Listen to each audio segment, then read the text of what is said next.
All right, welcome back to Conscious Construction, the Conscious Enneagram podcast. I'm Abby Robbins. And I'm Kimberly Culbertson. And today we're going to dive into something a little bit different. We're not going to be hitting up the types. We're going to be talking about the harmony triads. Which, irritatingly, are different than the harmonic triads.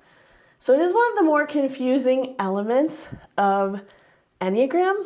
And then when you add in certain teachers call different triads different things, we are specifically talking about the harmony triads. And what the today. harmony triads are, we're just going to go right into it because honestly, diving into this work has actually been some of the most frustrating stuff that Kim and I have done recently, trying to understand and synthesize where this is coming from. Some people are talking about earth and water and air, and some types are some teachers are talking about attachment or object relations and attachment styles, and oh boy, it's just a whole mess. We've been to trainings even together that are addressing the harmony triads, and there's so much fruitful, interesting things. But when we sat down to go, how are we going to talk about this ourselves? We ended up being like, you know what? We might not fully understand these. This doesn't make sense. It's not something you can grab onto. And so we've spent a lot of time trying to turn this information into something that's easy for y'all to understand. And maybe even more so than that, something that is really useful for you. Because otherwise, what's the point? We're not here just to wax eloquent about things that... This is kind of like a 300 level Enneagram, in the sense of when you start the Enneagram, you might learn centers, you learn typology, and then you might go into stances. This is kind of a little deeper down the well. But it can be very, very interesting. So how would you explain what the harmony triads are? So what the harmony triads are, if we look at the grouping of the types around the Enneagram, right? We know the Enneagram is so pretty and beautiful, and it turns everything into 3 groups of 3. If we look at the Enneagram for the harmony groups, we're looking at the 3 equilateral triangles that you can create. And you might be thinking, wait, there aren't 3 equilateral triangles. Exactly. And so one of the things that people talk about with the harmony groups is this is where you see the connection for all the types to have a direct, linear connection to all 3 centers.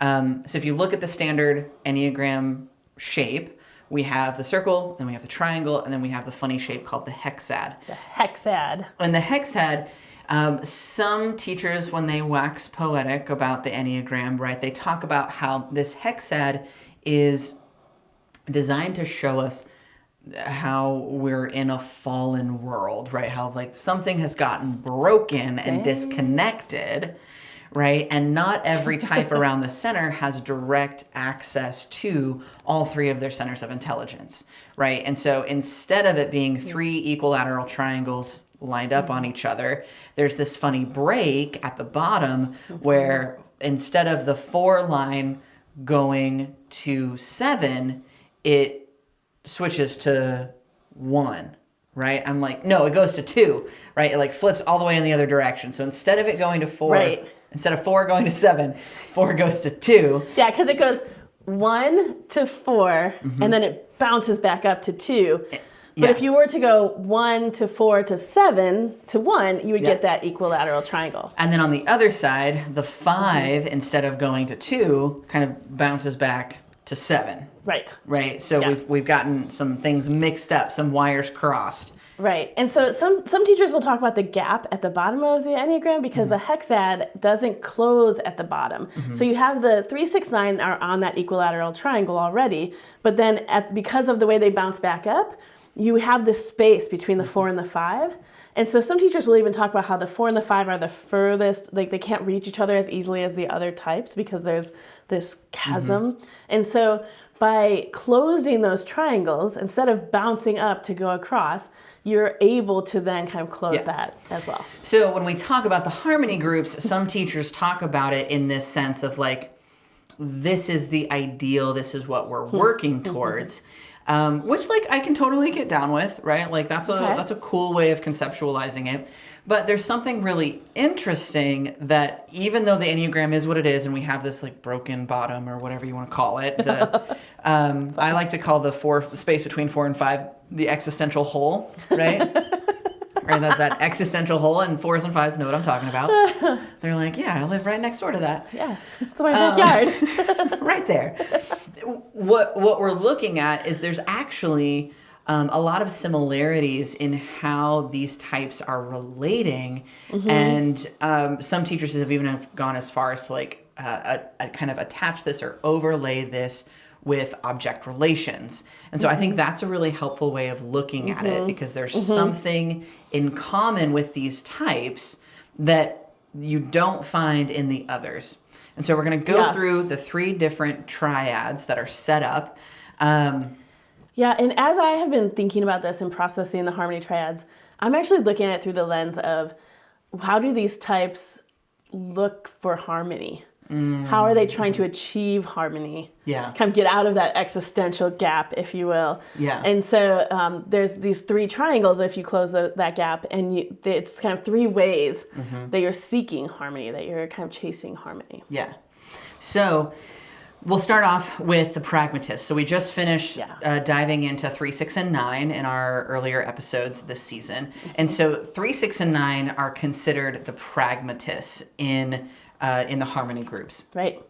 If we overlay object relations, then we look at them as, what's the word that we look at them? Attachment. That's the word. Man, there's so many words flying around. They are the attachment types. Because so many teachers talk about this differently, but they say that the pragmatists are looking to attach to something good. And when we look at it through the pragmatic lens, what we're looking at is these types are all doing whatever it is they have to do to get by, right? There's a sense of survival. There's a sense of like wanting to make do with what they have, right? So we think about like the word pragmatic. You're just trying to, get from point A to point B. And we see that happening in all 3, 6, and 9. 3, 6, and 9 are all very malleable types, right? They are very sensitive to the input, expectations, demands, and boundaries of others. And they all have a certain tendency to lose themselves in order to get by or to thrive, or thrive isn't really the right word. Like they're surviving and they want to be thriving. Right. And if you think about the word pragmatic, it almost has like an anti-sexy sound to it. Like it's like I could go for sexy, but I'll just stay with what works. Yeah. And so as they're looking for harmony, these types in 3 different ways are kind of like what will work, because I don't want to screw it up. I want and it's a very embodied desire to survive. Yeah. Right? And so I like to think of it as the pragmatists are kind of working with the body in some way, right? So they're trying to have the body survive, and the 9 is doing that from a very body-centered place. And ironically enough, like getting both of those like on top of each other, body on body, what the 9 is doing is falling asleep to themselves. They're losing themselves in order to get by. Right? The 3 is using their emotional capacity. So they're having kind of an emotional reaction to this drive to survive. And they're using their emotional capacity to facilitate what they do in the world and how to kind of make their way in the world. 6s are responding to this like bodily drive, this need for survival with the mind. And you see that through the worst case scenario planning and the the kind of hyper suspicion and but all of these also like things. The loyalty and the tribalism, like they want to be in harmony thoughtfully in their group. Yeah. And so you have kind of all of these 3 different reactions to kind of finding harmony in the body, right? Finding harmony with this idea of survival. And then we move to the heart center next. No, we're not talking about centers, because in each of these triads, there is a type from each center. And that's kind of the point. right? Is Right. that we have a place where each one of these is like working. Each one of these, like, you have access to your whole self. Right. So when we're talking about, like, the pragmatists have kind of this bodily need for survival, we're not saying they're all in the body center. We're saying that the 9 as a, like, body pragmatist is kind of like the true pragmatist. And as we move into the next triad, then we're kind of looking, they're operating and looking for harmony out of that heart center, even though there's 3 centers that we're looking at. 3 centers represented. So when we look at the relationalists, which is 2, 5, and 8, right? There's only one of those. I think it's interesting because if we look at the pragmatists, 3, 6, and 9, there's only really one that feels like a pragmatist, and I think it's mostly the 3. Right? The 3's kind of getting done what's done, right? And 9's, if you kind of twist the meaning of the word, I think I can feel 9 being a pragmatist at some point. Oh, no, I totally can. Yeah, okay. Maybe you're right. Well, I grew up with a 9 mom, you know, and so the drive to be in harmony rather than, like, rock the boat is so quintessential. Yeah. But the way they're trying, like, the 3 is trying to make a splash, but in, like, a... Yeah, you're right. To the audience. 9 is the pragmatist. Yeah. So the 9 is like, it's not worth remembering myself because then I might risk harmony. They're the most, like, harmony driven, I think. But the 3 you see moving in relation to that more because they're the assertive type. Yeah. So then it's interesting because we go from the 9 as kind of the true pragmatist to the 2 being kind of the true relationalist. Yes, absolutely, because they're in the heart center. Right. They're in the heart center. That's what we see and what we think about. And then we look at, 5 and 8, relationalists? Right. Really? And especially the 5, because the 5 tends to be a more introverted type, not always, but often. And they have really strong boundaries and walls, and they know, like, I'm no longer willing to be in this relational space. And 8s don't often come off as super relational either because they're also very boundaried. But it's coming from, like, a different place. They can seem a little assertive, aggressive, right? That sort of language. But if we look at how... right, the relational aspect is coming through the heart center, right? Like, that is how we relate to each other, is through the heart center. So the 2 seems like the true relationalist. Yeah.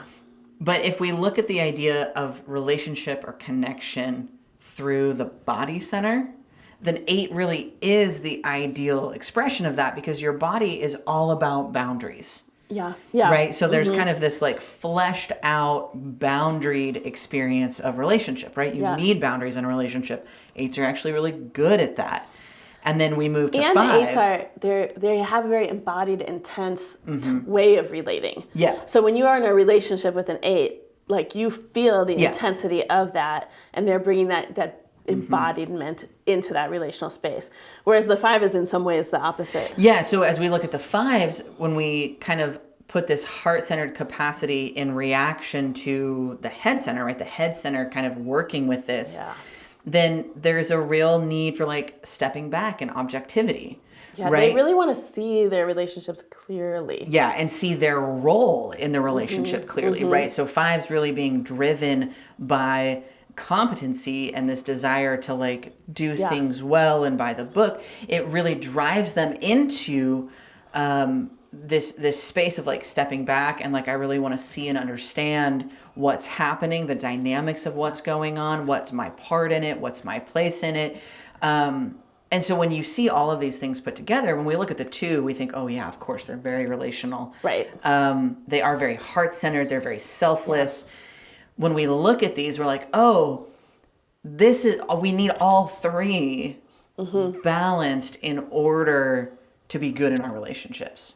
Right? Sure, of course, yeah. So even if you aren't a 5, an 8, or a 2, there's something that this triangle is telling us about how we can relate to relationship. Sure. Right. And I think specifically, like, this triad, they need something from their relationships to experience harmony. Yeah. So it's a little bit different than the 3, 6, 9, where they're really looking, like, how am I surviving? That's before relationships. But when you get into this relationist triad, the harmony triad, their harmony is coming from the state Yeah. of their relationships, just in three very different ways. Yeah. And we talked about how with the pragmatists, the word that they use in object relations is attachment. For the relationalists, it's rejection. Ooh. So they're all managing a sense of rejection or a fear of rejection. Eights are kind of walling themselves off from it. Fives are stepping back, right, in order to like not be rejected. Twos are moving more towards and into, right, managing this sense of rejection from other people or from, foundational, parental figures, those sorts of things. Sure. There's like a deep sense of either being rejected or a deep fear of being rejected, whether or not that was experienced Right. in their childhood. Yeah, and so with the pragmatists, they are adapting in order to attach. With the relationalists, they are offering their talent. They want to know, how do I function inside of this relationship? Yeah. And so they're really looking for that. Yeah. Yeah. So Because of that offering rejection something. piece. Yeah. Like, I won't be exactly. rejected because I have something to offer. Exactly. Yeah. Oh. Yeah, whether it's service or it's competency, Skill, like that, like yeah. I have that skill, or like we talked a lot this week about utility in the 8, like the idea that the 8 that's is the word that's getting me lately, because they're going to do something, right? And it's like they're doing something in service of this piece.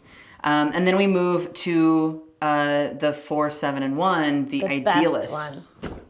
That's actually funny because we're going to get into the fact that they're the idealists, right? Idealists. They're working with this frustration object relations, right? And so you can feel frustration play out in each one of these types. You think about 4, 7, and 1, and you're like, wow, those types don't seem like they go together. Like there's some sense of like, are you sure they go in a group together? Until you put the word frustration, and then you're like, yep. Yeah, you put the word frustration on it, and you're like, oh, yeah. Yeah, but, so they're noticing that they don't feel harmony, and their response to that is to figure out what the ideal is. Yeah. And try to move toward it in 3 different ways. Well, I don't know that there's a drive to move towards it, and I don't know that there's necessarily a figuring out the ideal. I think it's like it's a deep internal knowing, right? That like the ideal is something you just see, and the frustration comes from that ideal not being here. Like, I think the idealist part is the 7 is trying to move toward it. Yeah, the 7 is moving towards it, right? Yeah. But I think the ideal is what is innate, yeah. and then the frustration is what is a response to that, right? So, like, when we talk about idealists, right, we talked about pragmatists. 9s are kind of the true pragmatists. 2s are kind of the pure relationalist, and then 7s are kind of the pure idealist, right? Yeah, like they're what you think of when you think of an idealist, right? But 1s and 4s also have that very strong sense of they just have a this lot is less what fun it could with be it. or what it should be. I mean, yes, you're not wrong. You're not wrong. And right, if we look at one of the words that we talked about when talking about this triad was imagination. Yeah. Right. So that ideal, if we think about idealism and this kind of idealism is a function of the head center, right? We've moved from body at pragmatists, heart in relationalists, and then head in the idealists. Yeah. And the reaction of like head center on head center in the 7 is this just like boundless imagination. It is. It'll get you in trouble. Yeah. But it also... Such is the work. It also gets you into a lot of fun. That's true. Right? A lot of fun and a lot of trouble, right? But there's this feeling of like the head center on head center connection there of like, just boundless imagination, all the best possible idealism. And I think that tells us something about like how to look forward to the future. It's like, it's going to be good. Right? Yeah. Like that is the proper way to orient yourself if you want to move through the world. Yeah, we talked about how the pragmatists adapt to attach and the relationships offer talent. But for the idealists, we talked about how they search repeatedly. And I think that is the most true for the 7 as the true idealist, is like, okay, if this isn't bringing harmony, what is? We'll just try 6 new things. Yeah. Like, here's a list. I already have it prepared. And then ones are kind of reacting to this idealism in the head with a very strong bodily reaction, right? Like, ones are trying to manifest. Like, force by will. Yeah, they are bringing order out of chaos. They are creating what they want in their head, heart, and body, right? They're doing the work to like make it happen here, where the emotional response to like an intellectual idealism is what the 4s embody, and there we see this like deep sense of longing. Yeah. Right? So they're all working with the frustration, right? Yeah, they see what is possible or what they're wishing for or what they had before, and they've romanticized, and they just wish they could have that. Yeah. But they don't necessarily have that same drive to go get it. They just are going to observe that. But then the way that each of these types is like trying to work around frustration is that like 7s are just like keep moving, keep imagining this, like, right? There's like I'm going to hop over it, right? If frustration is here, I'm going to go over. The ones are kind of like, if frustration is here, I'm going to break it down. Yeah, I'm going to fix it. I'm going to break it down. Take it apart. And I'm going to rebuild it into what it needs to be. And then the 4s, frustration is here, and they're kind of like, okay. And then they like melt around it into longing.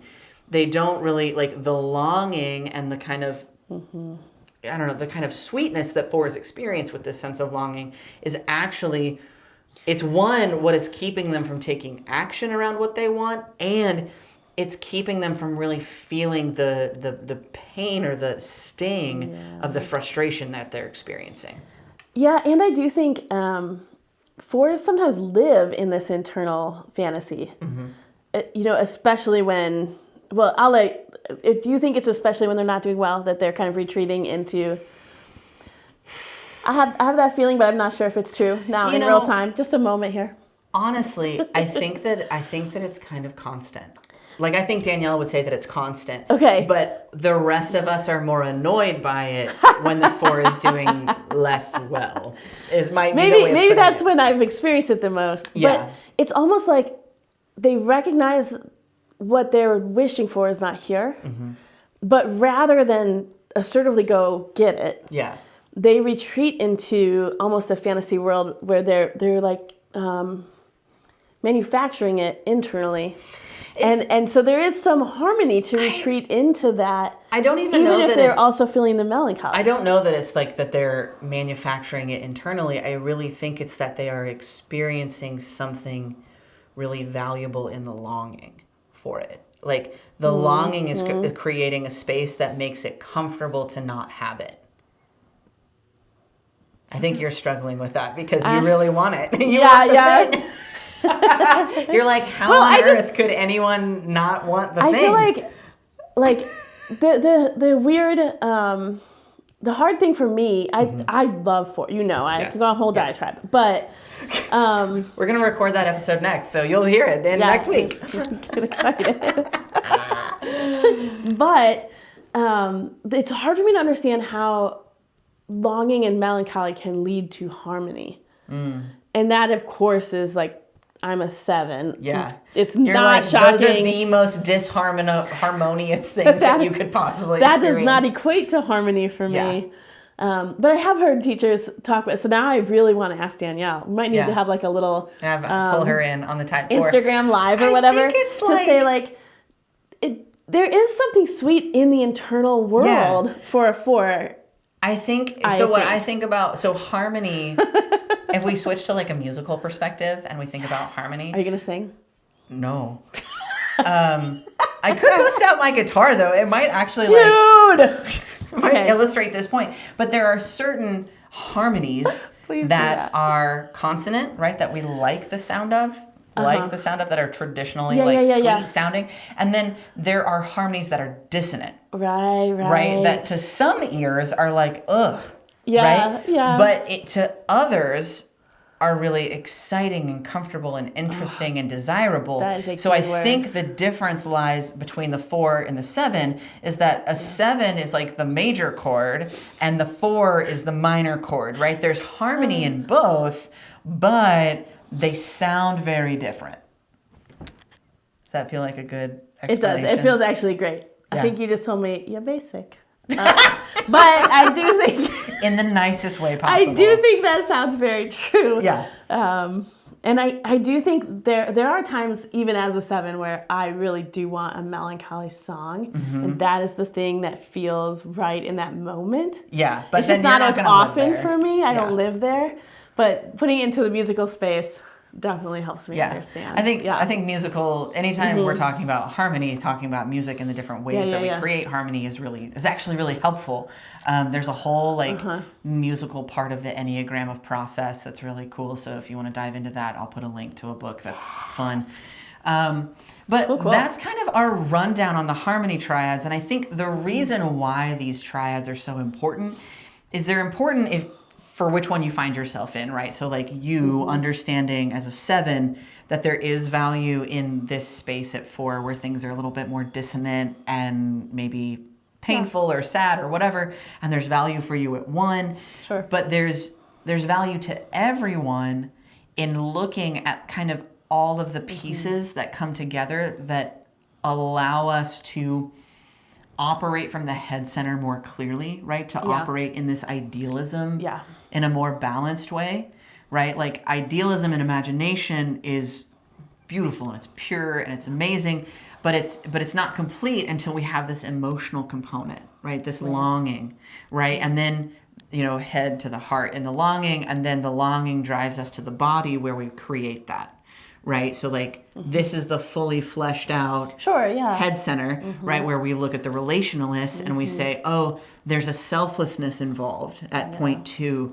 There's a boundariedness involved at type 5. And then there's this objectivity at type 5. And the boundariedness is at type 8. Sorry, my brain was scattered. But all 3 of these pieces are required in order to have really healthy, life-giving relationships. And then we can look at 3, 6, and 9 and look at the ways that from a survival standpoint, from our body standpoint, relating to our body, gut, instinct center, we can find okay, there is a way in which we can be malleable and we can be, we can step out and make a splash and we can work in a team and we can go with the flow and still hold on to our own inner authority. Yeah. And then I think you can widen that lens and say, if I am in the idealist triad, I need to be able to borrow from the other 2 as well. Yes. Because people who are in the idealist triad, they're not very pragmatic. We have never been excused of pragmatism in my 7-7 marriage. And so sometimes we need to realize, okay, pragmatism does not come easily. And some people might mistake ones for pragmatists, but they are not. They're so perfectionistic, Yeah, right? that's not pragmatic. No, it's not pragmatic at all, Yep. right? So this, we do, as a relationalist, I also need to be able to move into an idealism, move into a way of looking forward. And the imagination of that. Yeah, the imagination, but I'm also not particularly pragmatic. The way not that a I pragmatic operate duo. my life is not, no. We could both use a little more of that. Yeah. But of course, the people who are highly pragmatic, they can use deeper relationships and they can use more imagination and can kind of step out of survival mode. Yeah. And so getting the full picture, and especially, this is the season that we're talking about Enneagram and relationship. The thing that makes you feel harmony may not be the thing that makes the person that's across from you feel harmony. And so being able to know that in your strong friendships, in your romantic connections, even in work situations, it's really helpful to kind of realize, that what does it for me is not necessarily the same. Yeah. And that can give you language for that. Yeah. So there's our take on the harmony triads. Thank you for hanging out and for listening. Drop a comment if you've got questions, concerns. This is a wild topic within the Enneagram that we spent weeks and weeks like studying Yeah. and talking about and bouncing ideas off each other in order to get to where we could have this conversation. So there's definitely a lot still to be discovered and unpacked and all that good stuff. But be sure, drop a comment, connect with us, let us know how we did, what you think about all this. You can find all of my work at consciousenneagram.com. And I'm at KimberlyandCoach.com. We've got a workshop coming up in January, and Yes, we're going to have an early bird link available down here shortly. So be sure and check that out. It's going to be a lot of fun about Enneagram and relationships. So check that out. That's going to be on January 20th. But we're also, and that's going to be in person in Austin. But we are also going to do the next weekend online. So For if people you who are aren't in Austin. not able to get to Austin to hang out with us, we still want to hang out with you, but just virtually. Yeah. And so both of those links will be below this episode. Sweet. So thank you so much for watching. Don't forget to subscribe. Click subscribe. Click that like button. All the things that help. And tell your friends about the podcast. If you're listening on audio, like share it with a friend. If you like the video, share 2 friends. You know, like let it branch out. Let other people know. Yeah. Awesome. Thanks, y'all. We'll see you in the next one. Cheers.